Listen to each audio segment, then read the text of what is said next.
Whether your beer is in a bottle, can, or glass, kick back and relax. It's better on draft.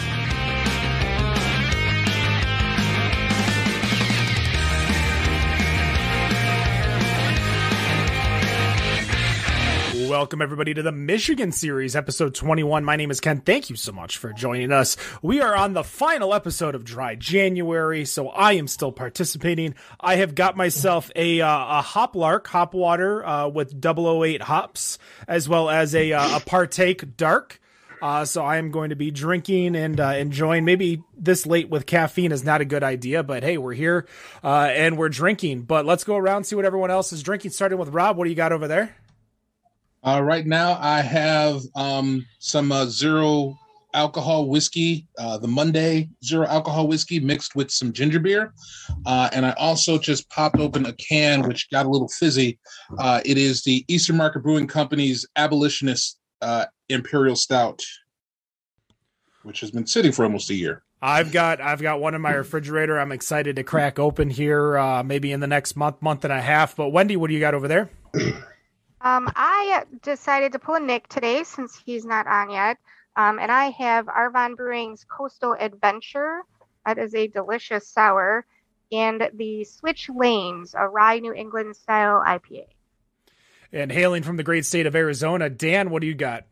I'm following along with you in this whole Dry January thing, but I'm regretting it right now. I picked up the only option that wasn't a damn IPA or a light beer, and it's this Partake Dark that you're drinking. Man, yeah. I'm ready to drain pour it. There's something wrong, something infected with this beer, and I'm damn ready to open it and drink it because I think it would taste better. Yeah, the dark beers are definitely an interesting flavor. It's a little bit more, it almost tastes infected, like you get a little more sour than anything. But it's a taste I've grown to appreciate and like. And I think just because we are expecting something super sweet, like that, like a sugary stout, but you're just not going to get it with this kind of beer. But we do have two guests in studio hailing from Grand Rapids. Let's start with Jake. Jake, why don't you introduce yourself and tell us where you work and what you do and what you're drinking. So I'm Jake. I am the head brewer at Arvon, also one of the co-founders and owners, along with my partner, Brett. I am drinking a Watermark Brewing Company collab that we just did with them a couple months ago. It's an Italian Pilsner called Sailing in Venice, which the last time we brewed it at our location was the day that Governor Whitmer told us about the shutdown. So fast forward a couple years, and we brewed it on their end, and they dropped some off to us. So that's what I'm drinking. Well, you called his name. Brett, welcome to the show. What do you do at Arvon, and what are you drinking?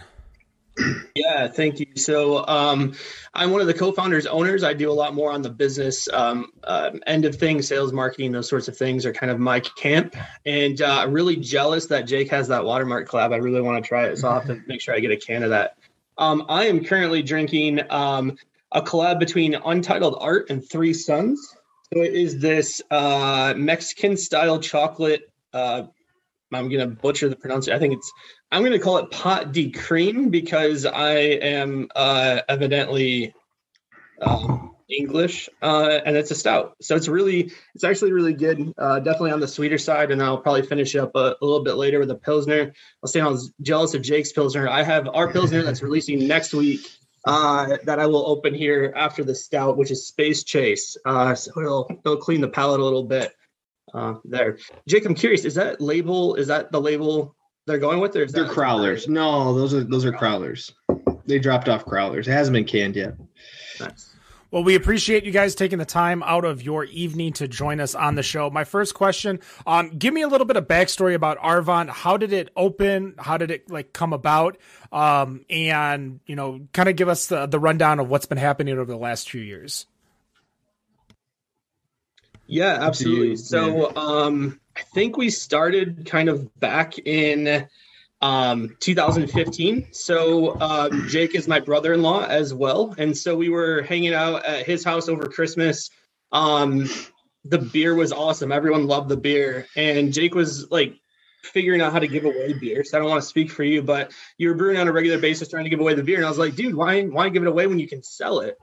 And so I think that was kind of what spun up the idea. And then we put together a business plan and went from there. We started on a 1-barrel brew system in a 700 square foot warehouse in Granville, both working full-time jobs and just doing it on the side. So we wanted to figure out if people actually would like our beer, right? So like, would people buy it? We focused on hazy style, New England style IPAs originally. That 1-barrel brew house, Jake was brewing once a week and keeping everything going in addition to his day job. And then we went to a 3-barrel system. So we sold our first beer December 2017, went to a 3-barrel system in, I believe, March or April of 2018. And then I think that year you went full time, right, Jake, in September. So that's kind of how we got started. And then we moved to Grand Rapids. So we're on South Division. We moved to Grand Rapids. We opened 24 days before the shutdown in 2020. We opened the new tap room in Grand Rapids. Oh boy. Well, kind of tapped into a couple of things that I was going to ask questions about. First, to start with the focus. Obviously, I've seen on the website and the beers that have been distributed in the area that the main focus is on New England IPAs, kettle sours, imperial stouts. Is that going to always be the focus? Are there any other styles that you guys would like to do, or is this going to be it? I'm curious. Yeah, I mean, I think to start, we brewed those beers because, again, back in 2015, there wasn't that many available. We actually went out to Boston, went to Treehouse, Trillium, the usuals, because Brett was at the time living in New York, and he's like, you got to try these beers. There's nothing like it out here. So initially, that's what we started with, and just like everybody else, when you had so many just traditional IPAs, and then you have a New England, it kind of blows you away. And so we became obsessed. Like, we're just going to focus on brewing this. But then we were like, okay, we got to start diversifying a bit. And then we started doing other kettle sours. And then now we're starting to get into stouts and start a barrel program. But I think we're just trying to stay relevant and stay up with the trends and make beers that people want to drink. And there's definitely styles that we'd love to be able to brew more of. And I think as the beer culture changes and morphs, we're going to try and keep up with what the people want to drink. For me personally, I think I've started leaning more towards more drinkable beers, something I can sit down and have multiples of without getting any sort of palate fatigue or anything like that. And I think that eventually everybody's kind of go through that phase of back into lighter beers, drier beers, and then fast forward a couple of years and they'll be back drinking hazies and pastry stouts and so on and so forth. Right. It's my guess. Right. Which actually that kind of led me to, what you were saying there about those styles and what's popular and sticking to, what's current. Is there a point for, I guess, either of you that the current styles just, you get fatigued with drinking those? Well, I definitely do. Brett can have he can let you know what he thinks. But for me, as the person making the beers and having to constantly taste these beers throughout the process, because I can take readings and things like that, and those can give me certain numbers. But at the end of the day, there's nothing that's going to tell you whether or not that taste is what it's supposed to taste like or what you want it to taste like. So I'm drinking, I guess specifically New England IPAs every day, multiple different ones, different parts of the process. And it definitely wears you out. So I am fatigued on hazies for sure. There's always still times though when I'm just craving a few of them, and there's still a few that I drink a lot of. But yeah, if I go to the store and buy a beer, that's definitely not what I gravitate towards, just because my palate's just so blown out from hops. Right. Brett? Yeah, I think that's very true of our beer in general. And I think a lot of our fans and our followers will say the same thing, right? When you're drinking triples and doubles that have, 10, 12 pounds per barrel of hops in it, or, these incredibly fruited sours, you got to change it up a little bit. So I think we all kind of go through phases. I actually just came off of a phase where I didn't really want a hazy for like a month. And so then those build up in the fridge and then you switch it, right? So I haven't drank a sour in, a few weeks, and, that'll probably come back at some point. So certainly. And then, like Jake said too, like I think everyone on our staff really enjoys a good Pilsner. And so, we have those on the regular as well that are available tap room, primarily, not as much in cans, but, that's what I think most of our staff gravitates towards, right? You got to have something to break up. You can have a hazy or a sour, and then, you need something to kind of refresh the palate a little bit. Right. Makes sense. All right. Now also, Jake, you had mentioned about moving when you guys had the facility. Either Jake or Brad, I couldn't remember. I'm sorry.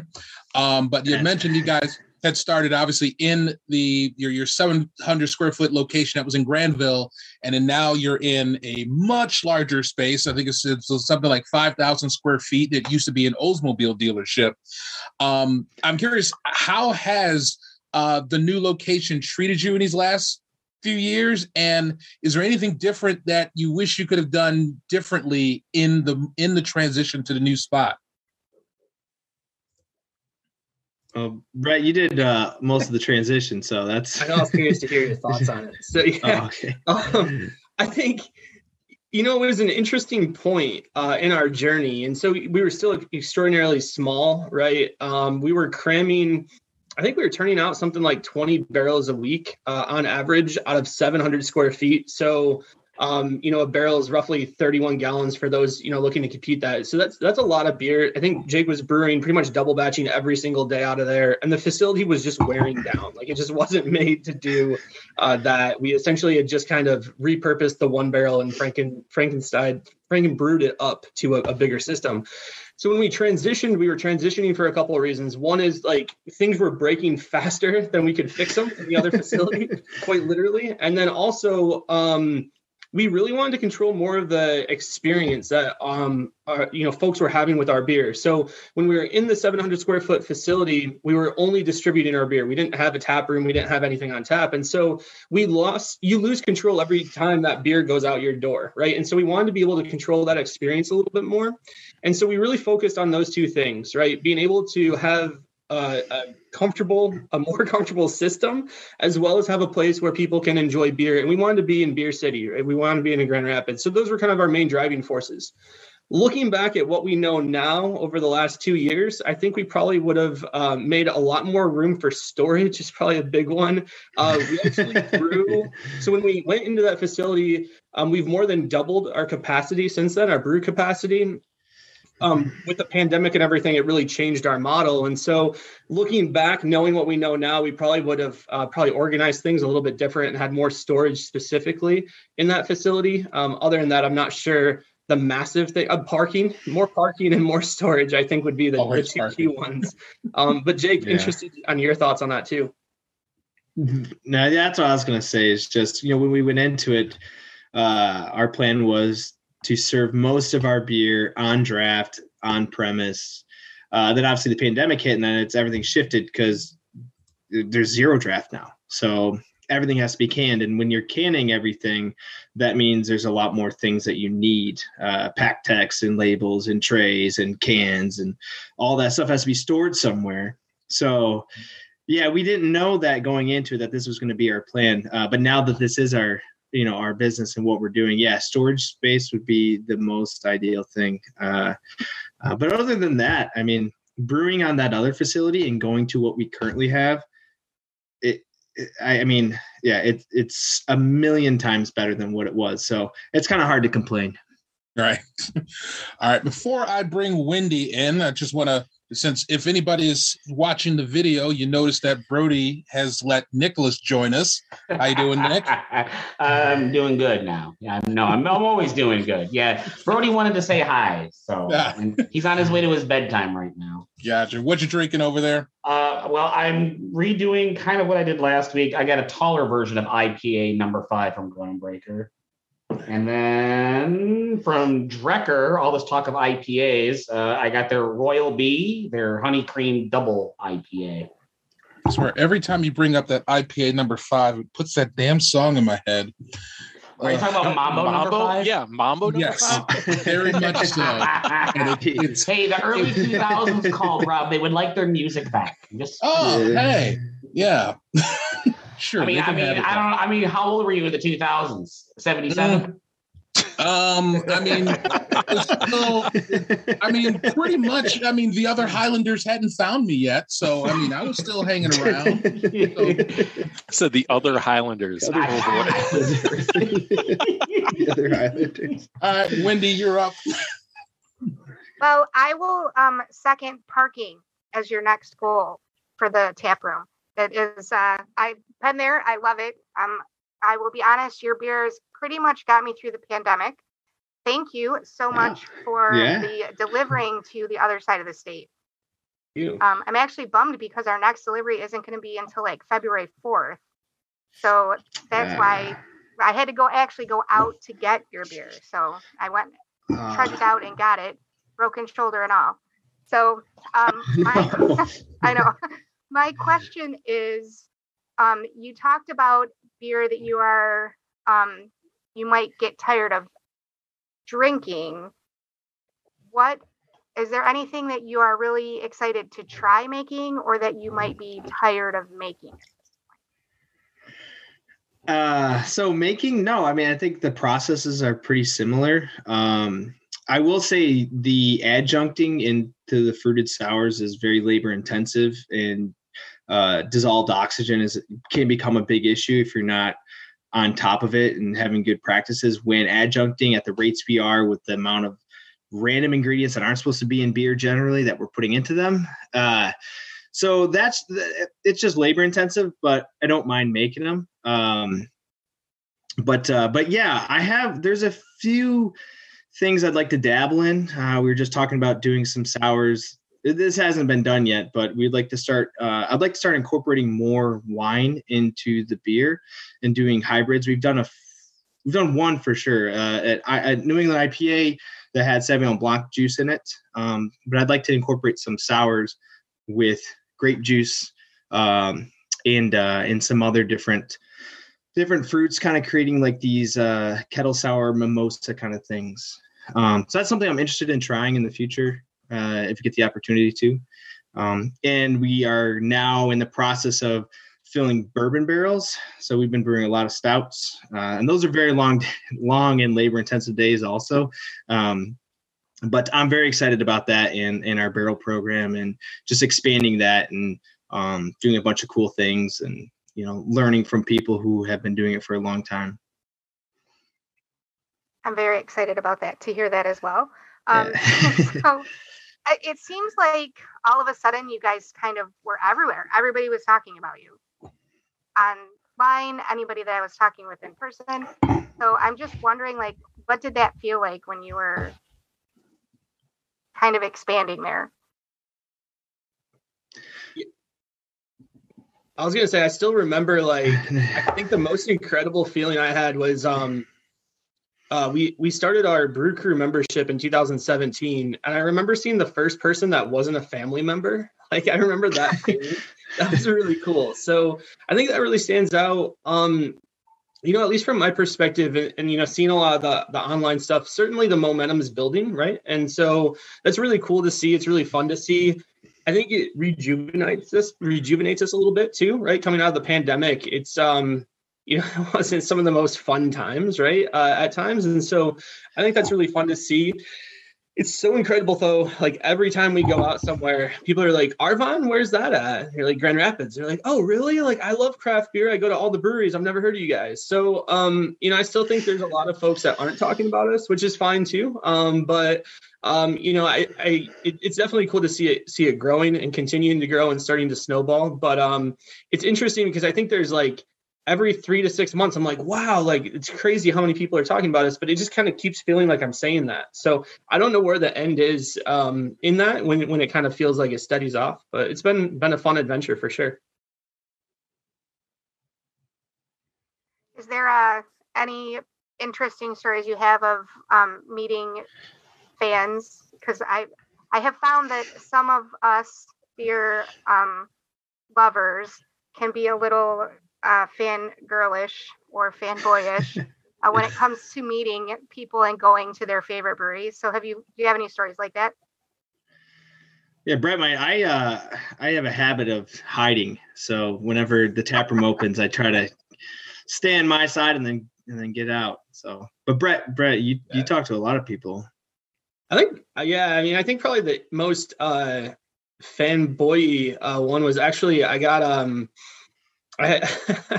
was getting a shot actually, like at the doctor, and like I don't know, it kind of feels like a compromised position a little bit. Like, I don't know. And then they're probably watching and hopefully we can just laugh about this. But so like, you got your shirt half off and they've got like the needle ready to go. And then they realize my shirt says Arvon. And they went like on for like 20 minutes about like, what are we releasing next? And like wanting to know stuff about beer, which it was fun and cool, but it was just kind of like, when are we going to do the rest of this?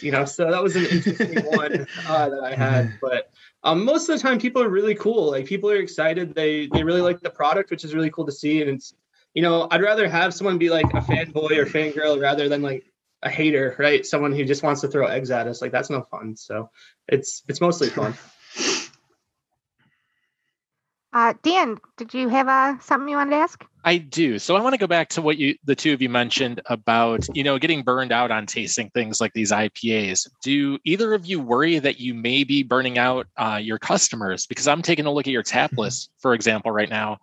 All but two of the beers are either New England IPAs, pales, or kettle sours. I know me personally, I probably wouldn't even stop in if I don't really have a choice of beers that aren't those two, because I do drink other styles of beers. Do you worry you're burning out customers or maybe pushing some away because of that? Yeah, I think that's an internal debate we have a lot, right? Is what's that balance? So we try to have lighter things on tap quite a bit and try to have a little bit more spectrum. Excuse me. Right now happens to be an interesting microcosm of where we're at, because it's kind of exactly when all of the post-Christmas New Year break beers are on, right? So to some extent, we're experiencing that. But for the most part, we usually have, 4 or 5 sours on, 4 or 5 IPAs, Pilsner, a stout or two. And so to some extent, I mean, like I said, we have the conversation all the time, but that's what people keep coming back, what they want and what they're asking for and what they're buying. So for the most part, we're kind of giving the people what they want. We're always going to have a Pilsner on. We'll try to always have kind of another lighter option and then some heavier options as well. Yeah, I think actually right now, I know it's confusing, but one of them, the beers is called Haze, but not Hazy. That is a West Coast Pale Ale. So we have a West Coast Pale Ale. We have a rice lager. We have a 4.5% oatmeal stout on nitro with coffee. But I think we're kind of in that not that weird, but we're in the niche brewery thing where, like, for instance, you go out to Boston and you go to Trillium, you know exactly what you're getting into. You're not going to go to Trillium and order an amber. Nope. We offer these few styles, but that's the reason that you're going to go to Arvon and not go to Founders or Mitten or Gray Line or Two Guys. I mean, there's an endless list of breweries in Grand Rapids that have that other option for them. And those people are going to go to those places. But the reason that they would come to us is because all they want to drink is fruit beer. You know what I mean? All they want to drink is haze. So that's who we are really kind of trying to reach. And we look at what beers are moving each week and what is selling. And since we've opened, the top 5 to 6 beers are always the same. It's always a hazy IPA, hazy double IPA, heavily fruited sour. The Pilsners, the lagers are always right in the middle, which is a good spot. But yeah, for the most part, that's kind of what separates us. Again, it's kind of like speciation, If you're going to go to speciation, you know what you're getting into. They're not going to say, hey, come to us. We offer 7 different styles. Like, well, they do one thing very well, very unique. And if that's what you're looking to do or what you're looking to drink, you're going to go to speciation and nowhere else. If you try to do, hey, we're a normal tap room like all the other breweries in Grand Rapids, competition gets a lot harder. And it's a lot harder to separate yourself from those people who have a restaurant, who also have good location, who have a ton of foot traffic. We don't have any of that. So we have to separate ourselves in a different way. Fair enough. Now, I noticed all your sours, at least on tap, seem to be kettle sour. Is that the only way you make sours, or do you go the traditional route as well? No, we only stick with kettle sours. And the reason for that is just because of bacteria control. Doing traditional souring in barrels or foeders or, this long fermentation period, we're using PDO and lacto and different blends. It's a lot more dangerous, and you run the risk of contaminating all the other tanks and all the other beers. It could be as simple as just one hose or one gasket has, your house, some culture on it. And now all of a sudden all the beer's ruined. So we don't want to run that risk. And so that's why we haven't. Now, would we like to? Absolutely. Like, I would love to be able to do that. But in order for us to do that and feel comfortable with it, we would need another facility where we could have it completely separate from what we're doing now, not to interfere with any of our other clean beers. That's fair. Now, you mentioned you started putting things in barrels. How long have you been barrel aging beer? Is it recent?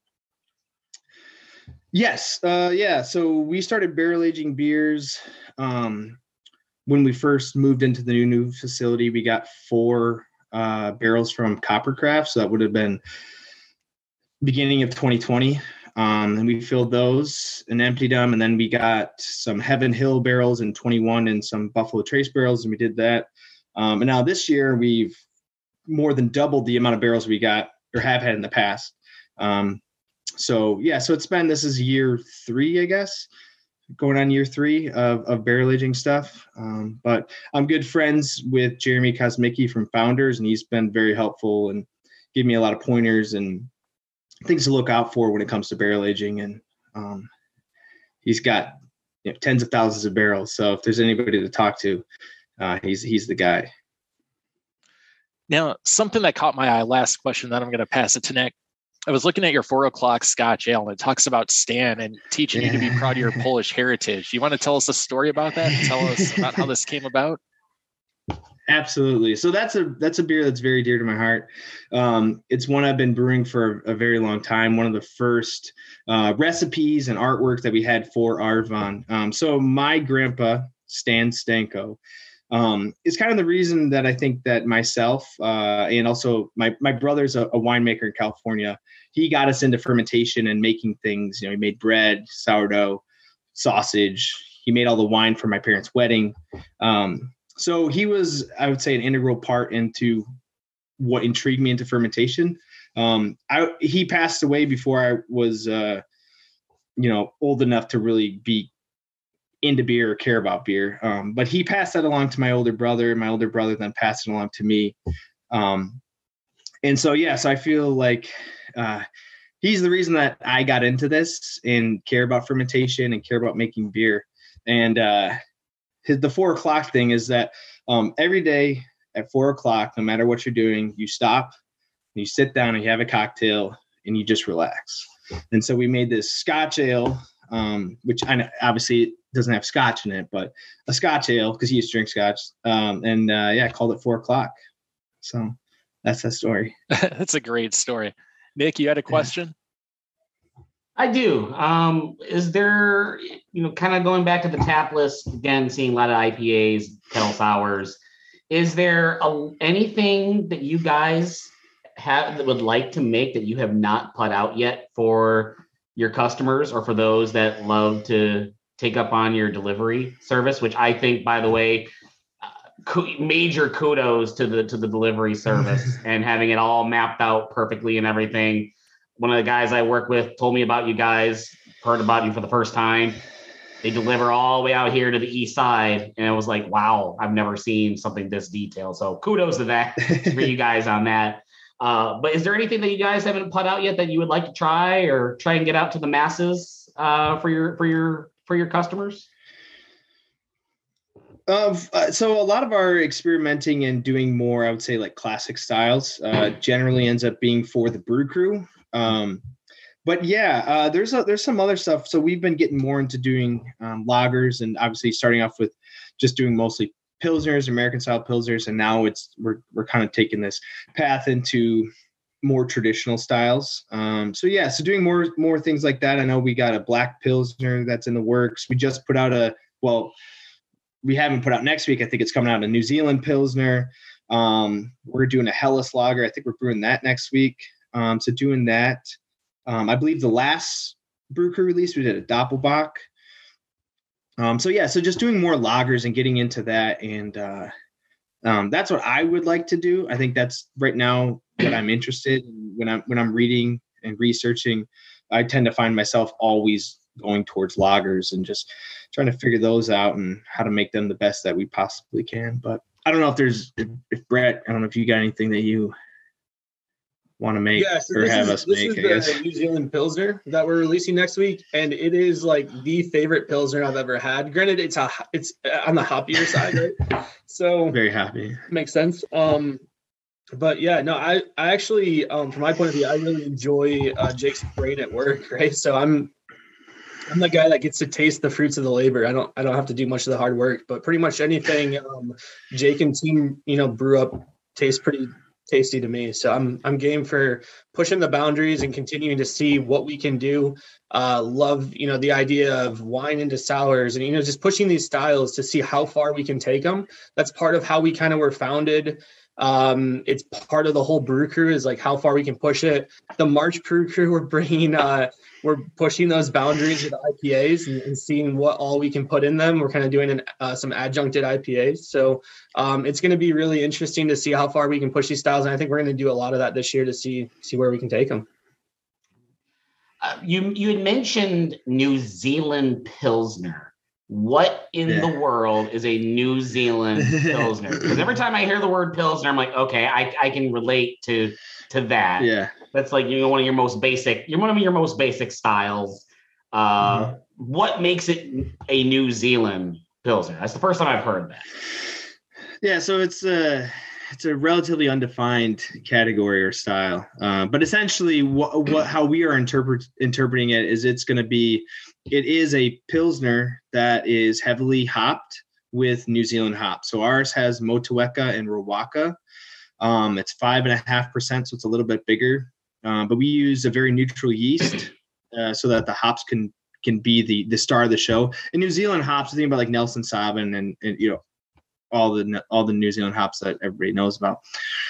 They're generally softer, very aromatic, and great for IPAs, but I think can also be very good for Pilsners because of how potent they are without being aggressive. Now you go to Australia and you have, Vic Secret and Galaxy. Those are potent, but also very aggressive, high oil content, high alpha acid.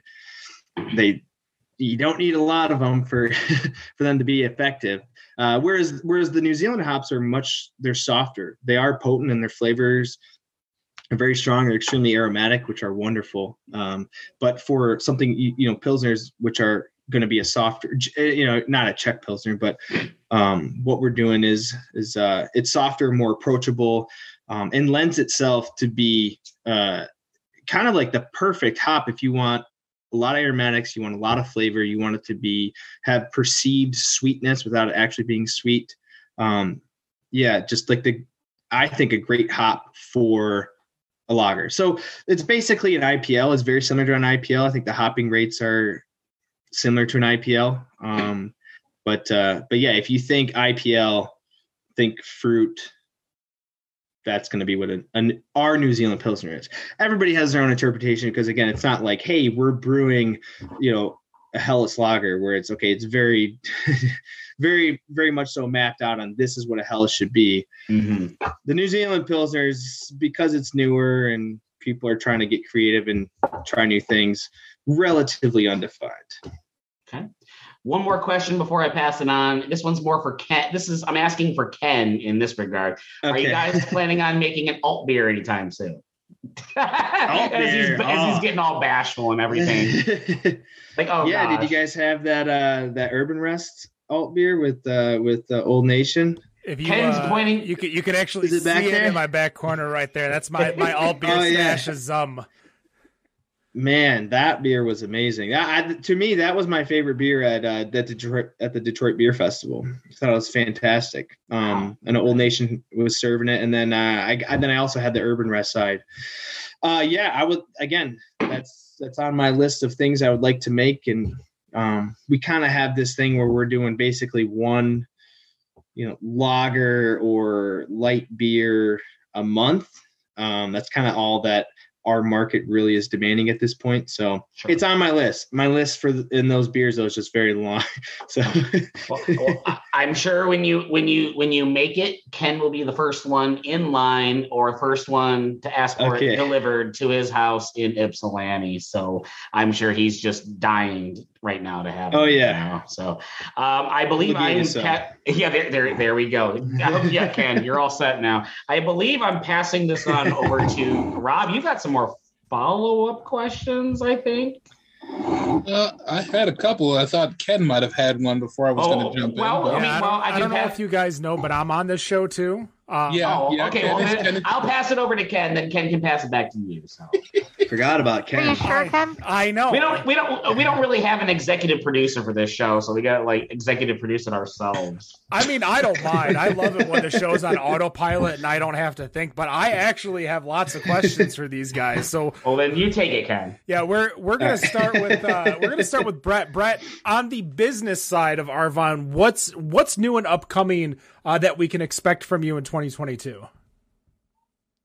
Oh yeah, that's a really good question.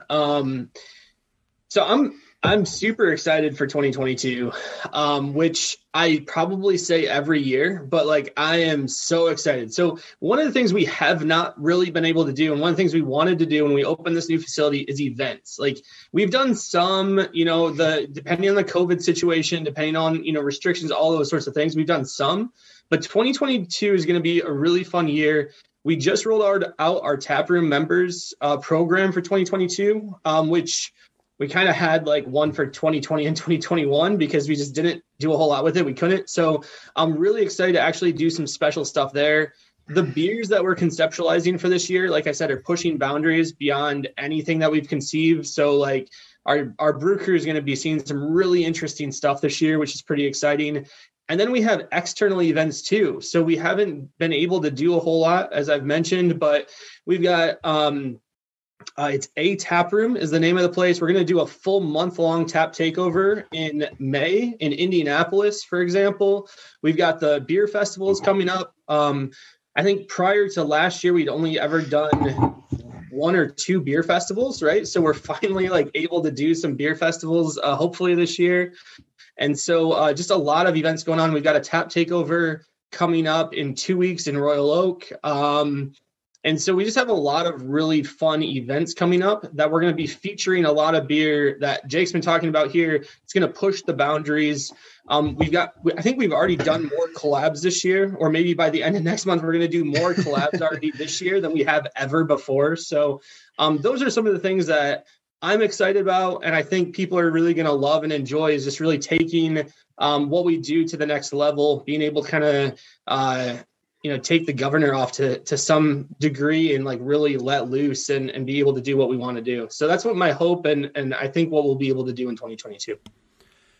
You mentioned just briefly about collabs, and this question's more geared towards Jake. We see a lot of collabs, especially as of the last few years. I think a lot of people are itching to get out and see people, and their only way to really do it is to work with them. So we're seeing a lot more collabs that we've seen, more than we normally have seen. When you guys are doing collaborations, what is your thought process, Jake, on how to create a recipe, share the work, promote the beers? Like what is your step-by-step going through to make sure the beer comes out the way you want it to come out? Yeah, so generally how it works with us is that it depends on who is the hosting brewery. So the host brewery kind of takes lead for the most part, as far as they know what their brew house can do. They know their efficiencies. They know they have their house yeast strain, those things like that. They have their hop contracts that they want to use. But then you kind of, the most recent one that Brett touched on earlier is we're doing a Imperial Stout with Founders on Tuesday. And so how I approach them is I go to Jeremy and I say, hey, this is my idea of what I'd like. And then from there, they take what they do, and every brewery has their own, I guess house flavor, I guess you could say. So we take bits and pieces of their process and combine it with bits and pieces of our process. Then we kind of come to an agreement as far as like what the recipe is going to be. So for instance, Founders, generally their stouts that they go fairly attenuated, so drier stouts, more traditional style. Like if you think Founders Imperial, very roasty, very bitter. Can cellar that for years and it'll be probably better with time. And then our stouts, which are more modern, they're flabbier. There's more residual sugar. They're softer, more gentle, generally fairly adjuncted. So we kind of met in the middle, and then we're gonna get together on Tuesday and brew it. And on brew day, it's usually how it goes is that the people who host run the show, but then when it comes to grain out and you take the grain out of the bin, the brewery that is not hosting is supposed to do that part. It's the hard part. And that's their involvement on brew day. But for the most part, they're just hanging out, having a good time. But yeah, so that's kind of our process. Just figuring out like, hey, these are the hops we have. This is what we want to do. We're looking for 8% IPA, 3 hop combo. Let's use Nelson. And then the other person says, we love Mosaic. And then what goes good with those two? This one, you agree upon it, and then kind of go from there. So that's really what it is taking what they do well, mixing it with what we do well, and kind of having a beer that reflects both breweries together. That's the goal. It doesn't always turn out that way, but that's the goal. All right, Rob, you can talk. Yay! All right. So if there's one beer of yours that I wish I got a chance to try, it definitely would be the bourbon barrel aged peanut butter s'more stout that hit earlier this month. I saw that pop up way too late and just did not have a chance. But it got me curious about thinking about adjuncts. And actually, Jake, you'd actually talked about adjuncts already. I was curious, just kind of your general opinion on adjuncts. Do you see that if there's a ceiling of what adjuncts can be used? And is there something you haven't used yet that you'd love to incorporate into a beer? Which I'm going to filter that a little bit more and just say any adjunct you would want to use in a stout. Oh, okay. Stout. I don't think there's a ceiling. I mean, I had a beer today that had Pop-Tarts in it. So I don't think there is a ceiling as far as what you can put into beer. I love right. I love adjuncts, and I think most brewers, when they're putting together a recipe, they already know ahead of time this is a beer that's going to lend itself to adjuncting, and this is a beer that's going to stand on its own, and any adjunct is going to, conflict with what we have going on. As far as adjuncts we'd like to use in a stout, man, I don't know. I personally prefer using adjuncts that don't incorporate any sugar into the beer. So if you're looking for a chocolate stout, not using chocolate, but using cocoa nibs. If you're, I love vanilla. I love toasted coconut. Those are probably my 3 favorite adjuncts: coffee, cocoa nibs. I like cinnamon.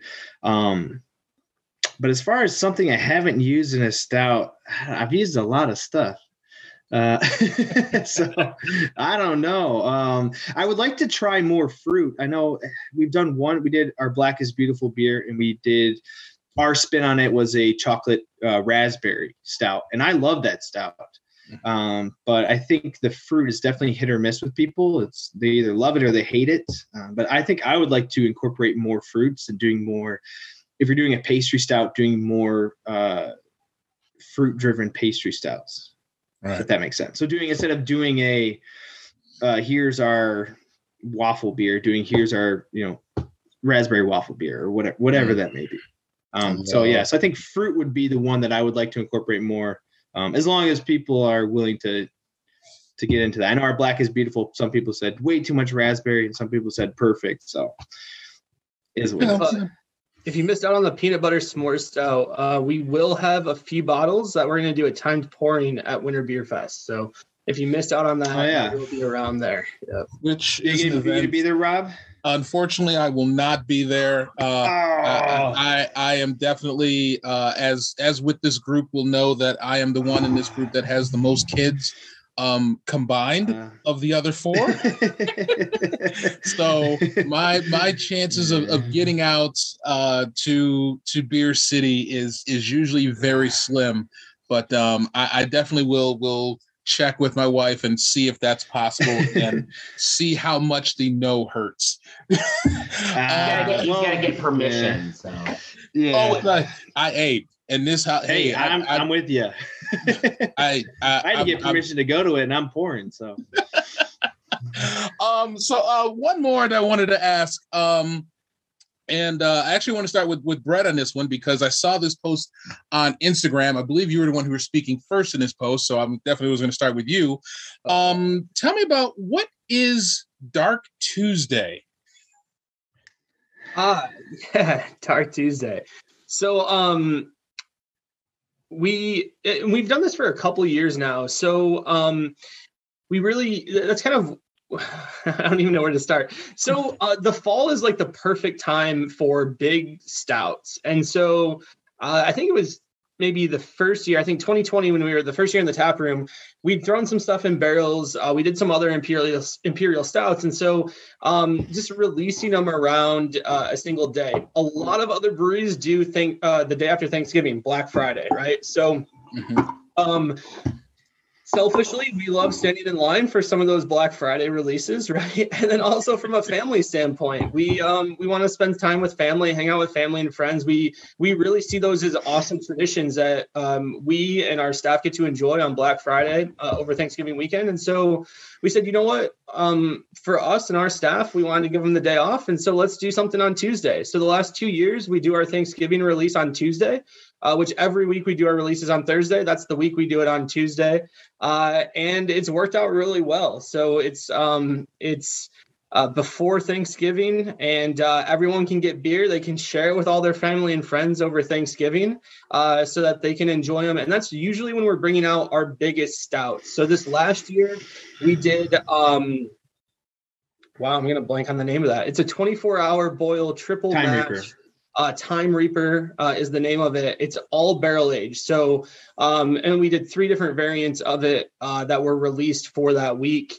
And so those are our biggest beers, kind of our most time intensive beers. So you obviously, if you're going to do a 24-hour boil, it's roughly, I don't want to speak for Jake, but about a 30-hour brew day. So you can imagine we need staff there overnight. Monitoring it and those sorts of things. So those were the beers that we released last year. I think we're going to do Time Reaper again this year if everything goes well. We're working with a lot of living organisms, so they kind of tell us what happens. But that's the goal for this year as well. So we'll do Dark Tuesday again in 2022 if everything goes well. Okay.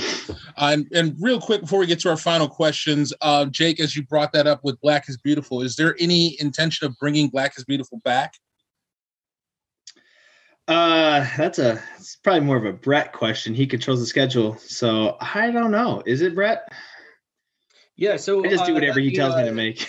Yeah, that being kind of a worldwide collab, I think we would leave it up to the folks at Weathered Souls that if they want to do a worldwide collab again, we'd be down for it.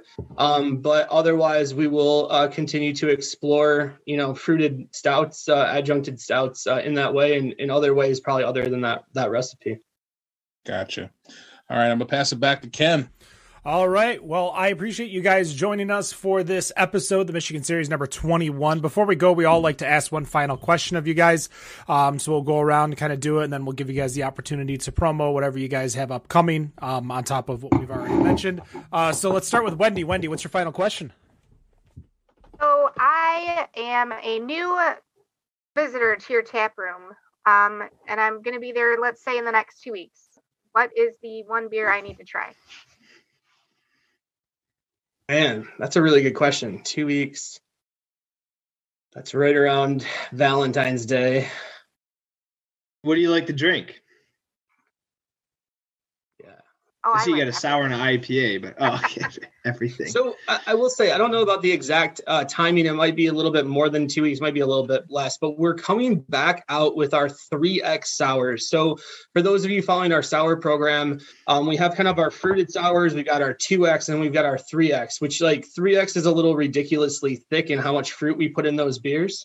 And so we're actually coming back out, which we'll also have these at Winter Beer Fest, but it's 3X Capri Breeze and 3X Wildberry. So we featured those at our Sour Social last year. Those are coming back. I would definitely say that those would be probably at the top on my list to check out if you're into sours, for sure. Yeah. If not, try that New Zealand Pilsner. That's right. It's really good. Really good. Want to go in a different direction. I am actually going to be in Grand Rapids tomorrow, but I think it's not out yet, right? Oh, it's not out yet, but we got some other stuff. I guess I'll have to make it. Well, I'm sure I'll order again. There you go. Okay. We've got a rare opportunity to get double Jurassic Haze and Jurassic Haze are both on tap right now, which doesn't happen very often. So that'd be what to check out now if you're into hazies. Dan, what's your final question? All right. The two of you have to play against each other in a game of Edward 40 hands using beer from your brewery. Which beer are you giving to the other person to give yourself a shot to win? I'm giving Jake Dreamweaver, no doubt. Dreamweaver's what, 18%? You're not making no, it. 17-3. Oh man, why do you have to do me like that? Then I guess I'm gonna give you Andromeda because that one is 18% with whatever 15 gallons of maple syrup unfermented out. So things got real fast there. Yeah. Wow, I wasn't expecting that. You guys have kettle sour, like you have sour beers to make it harder. Like people can chug 18% beers, but you didn't go with the sours. Like nobody said anything about you having to keep it in afterwards. Like either way, that'd be rough. Yeah. Nick, what's your final question? Yeah. What's in your fridge right now that is not an Arvon beer that you're going to drink after the show's over with? For me, I'm a huge fan of Schilling. I don't know if any of you guys have had any Schilling beer, but if you like lagers, they're a lager brewery, and they do the best, most affordable lagers in America, I think. I mean, there's a ton of great lager producers. They are my favorite. So I have some Schilling. I got a Pilsner and I have a amber lager. So that's probably what I'll be drinking. Okay. Brett? My fridge is pretty empty. I just moved. So I have a bunch of boxes sitting around me that you can't see. But I think what I have is I had a friend of mine give me these Untitled Art beers as well as a Mortalis. And I'm pretty excited to drink those this weekend. All right. Very good. Rob. All right. Obviously, after this long wait, the Winter Beer Fest is back. You guys are going to be there. What's the one thing that you're looking forward to the most in heading back to West Michigan Whitecap Stadium?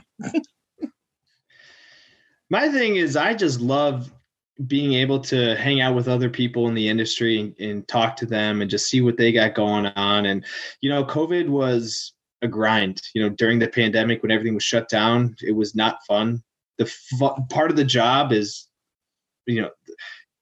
doesn't pay a lot. You work hard. The best part about it is being able to hang out with people and talk to people and have fun doing that. And, COVID kind of ruined that for us for a while. So I'm just looking forward to being able to see people and talk to them and see what they got going on and just kind of, make the brewing industry fun again, how it was when we first got into it and not how it's been, just grind it. I'm excited for the sorry. I was going to say I'm excited for the beer festival because I think a lot of people are going to realize that wearing masks is going to keep their face warm all day. And instead of being like, I got to take off my mask, they're going to be like, ooh, like they're going to take it off and then realize I should probably just wear it. Yeah. What were you going to say? Sorry. Go ahead. Yeah, I feel like insulated masks are the next thing. That's the whole reason I have a beard. Is Michigan winters. So, well, they make scarves and stuff. There you go. Yeah. Gators. Yeah, I would second what Jake's saying. Like, I'm excited about just getting out and seeing people in the industry. So we brew 4 to 5 days a week, and we grind pretty hard. We have a pretty small staff, right? And so we don't get out a whole lot. And so I'm kind of excited not only to see people, but also see what they've been creating, right? And see what they're doing, and be able to try some of the awesome beers from around the state all in one spot. Doesn't get a whole lot better than that. All right, and my final question is for Jake and Jake alone. Jake, I am giving you the opportunity to do a collaboration with anybody outside of the state of Michigan. It could be anybody in the world, but who is your dream collab? My dream collab. I gotta say Vinny from Russian River. I mean, they're the kings when it comes to the original West Coast IPA. My brother's wine facility is in the same parking lot as the new facility in Windsor. I would love to be able to collab with that guy and just make an awesome West Coast IPA. I think he's full of knowledge, and Pliny to this day sells out on shelves constantly. So he definitely knows what he's doing. Well, Arvon Brewing, they can find you guys on the Michigan Brewery Map app, mibeermap.com, free app for you to download, iOS and Android. But why don't you tell us where you guys are located to help the people out?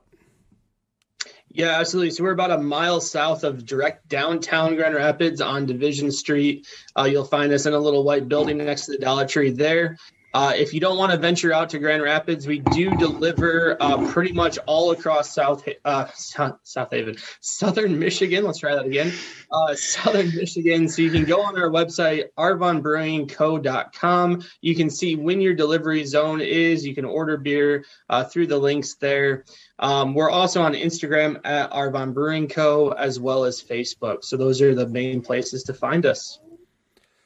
Awesome. Thank you so much for joining us. We appreciate it, folks. For those of you who do not know, we've got a lot of shows coming up. I'm going to try to rattle them off real quick just so you guys can be hype and prepared, because we are booked all the way through May. Next week, we got XED Beverages, which is a RTD and sake seltzer organization. Bella Soft Snow, a low ABV ale. The following week, followed by Bière de Mac. We're going to have a Thursday show on the 24th, Exhibit A Brewing, followed by our Michigan Series number 23, March 3rd on Harmony. We're going to be off on the 11th, and this is where we're going to be back-to-back-to-back. Great Lakes Brewing, Ferndale Project, Live Oak. On April 8th, Shiner and Firestone Walker will be on our show. Wiley Roots, as well as the American Home Brewers Association President Julia Hers will be coming onto our show. So many great episodes upcoming. We appreciate you guys listening. Stay tuned, of course. If you're not listening to us live and you're on our podcast, we appreciate it, but you can join us live 7 p.m. Eastern. BetterOnDraft.tv, Facebook.com/BetterOnDraft, and Twitch.tv/Bod Podcast.